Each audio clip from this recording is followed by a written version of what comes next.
नवसाची गाडी ओढण्याची प्राचीन परंपरा कवठा येथे आजही कायम। 5 बैलगाड्यांना जुंपला जातो एक व्यक्ती, हजारो भाविकांची गर्दी।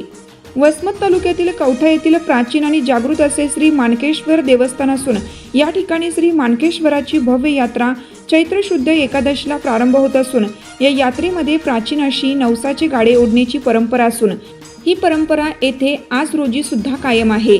हे गाडे ओढण्याची परंपरा श्री माणकेश्वराला नवस बोलल्यामधून निर्माण झाली असून बोललेला नवस पूर्ण करण्यासाठी भाविक हा प्रकार येथे करतात।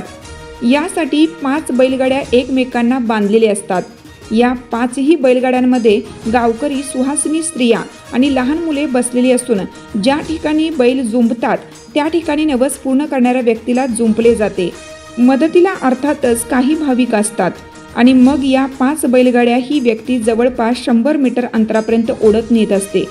गाडी ओढणाऱ्या व्यक्तीला नवरदेवाप्रमाणे आंघोळ घालून हळदही लावली जाते। त्याला माणकेश्वर दर्शनासाठी घेऊन जाऊन हा नवस पूर्ण केला जातो। हा प्रकार पाहण्यासाठी हजारो भाविक दरवर्षी येथे येत असतात। यावर्षी दिनांक 30 मार्च रोजी हा सोहळा संपन्न झाला।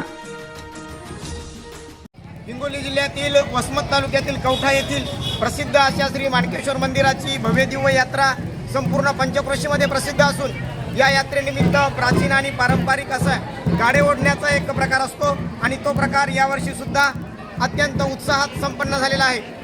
माणकेश्वराच्या चरणी बोललेला नवस पूर्ण करण्यासाठी या ठिकाणी भाविक एकमेकांना 5 अशा बांधलेल्या बैलगाड्या असतात, त्या जवळपास 100 मीटरपर्यंत ओढत नेत असतात। यावेळी त्यांना इतर भाविकही मदत करतात आणि हा प्रकार पाहण्यासाठी पंचक्रोशीतील हजारो भाविक दरवर्षी कवठा येथे दाखल होत असतात। हा अत्यंत श्रद्धेचा प्रकार असून अनेक भाविक या ठिकाणी हा आपला नवस गाडे ओढण्याच्या प्रकारातून दरवर्षी फेडत असतात।